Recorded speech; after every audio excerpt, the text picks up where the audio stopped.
Section 13B, Workplace Dynamics. 13.4, Organizational Culture and Climate. Every unit, business, or organization has a personality, temperament, and unique environment.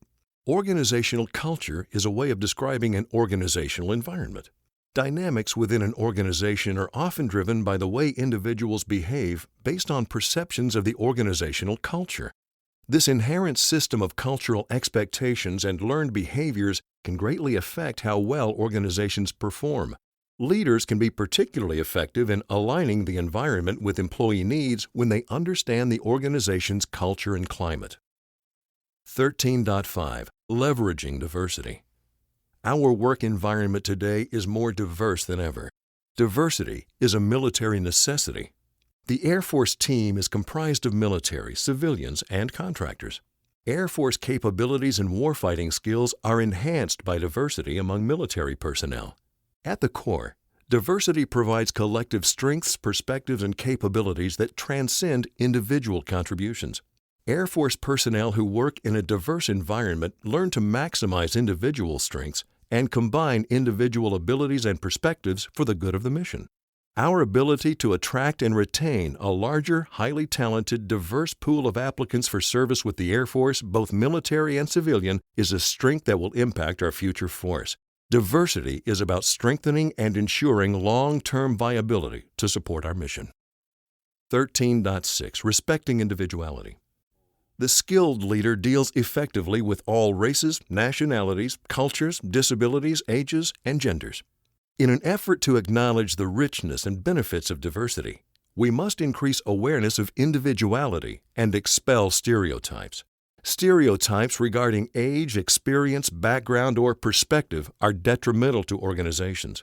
Stereotypes ignore individual strengths and contributions and exploit generalized characteristics. The setbacks these issues cause are not only to the organization, but to the individuals within the organization who would otherwise contribute to the success of the mission. The workplace has no room for such stereotypes. Appreciate differences. The challenge is to incorporate everyone's talents into a cohesive and optimal workforce. We must recognize that people are vital to an organization's success. Leaders can find themselves dealing with a workforce ranging from 18-year-olds to those with 30 or more years of experience. Consequently, we need to understand the motivations and interests of this diverse workforce.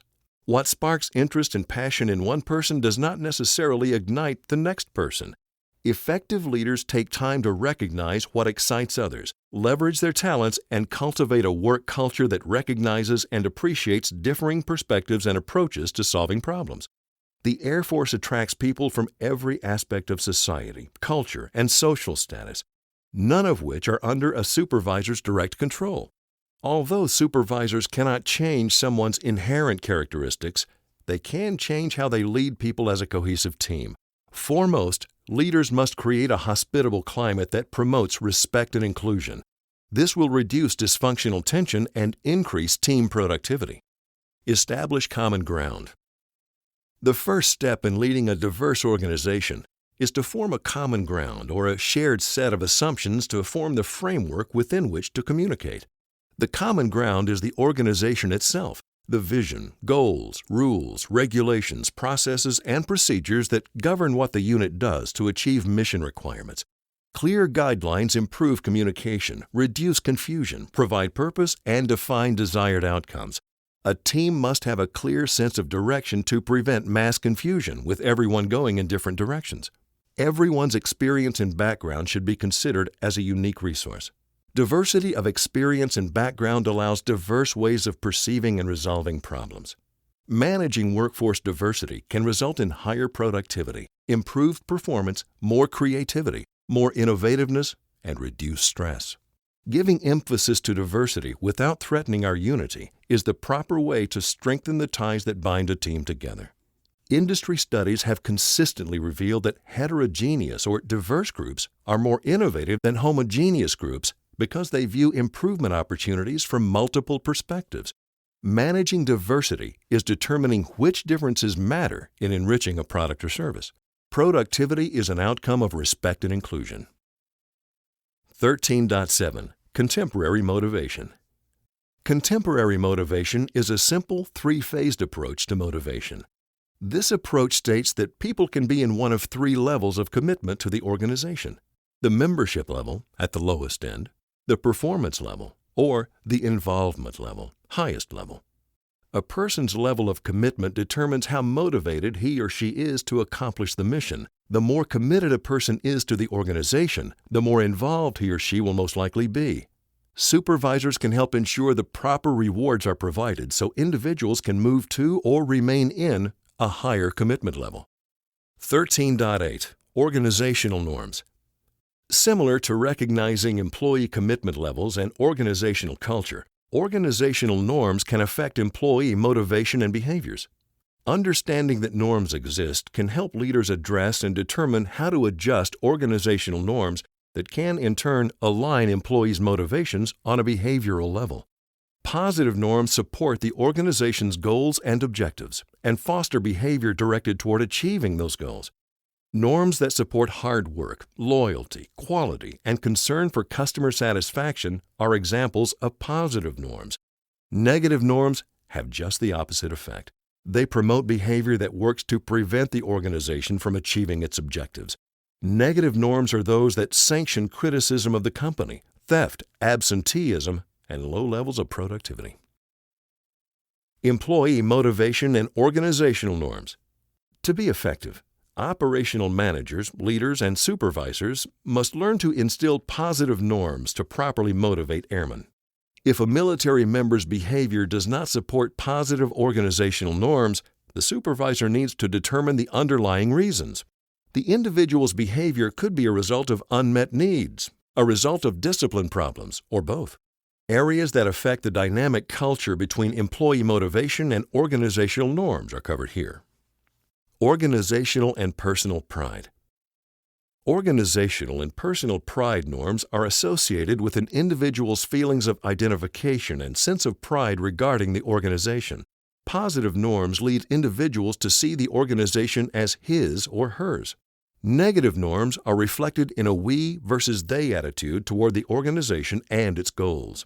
Often friendly competition among military organizations can help units become better at their missions and exhibit greater morale and motivation in a positive way. However, if competition hampers the mission and leads to reduced morale and motivation, competition would be considered to be a negative norm.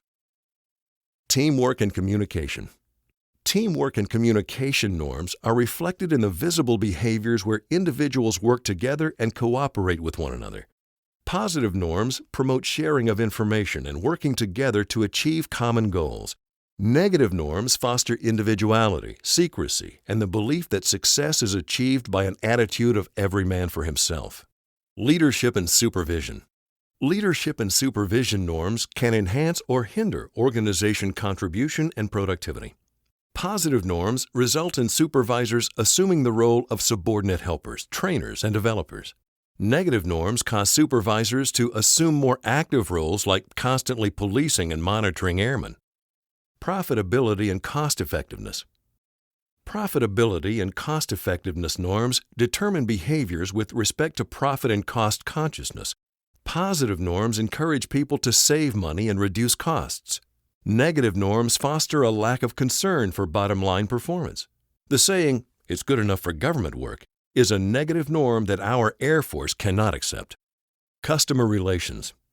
Customer relations norms result in individual behavior that affects the manner in which a customer is served. Positive norms are directed toward maximizing customer satisfaction. Negative norms lead to viewing the customer as an obstacle to be avoided.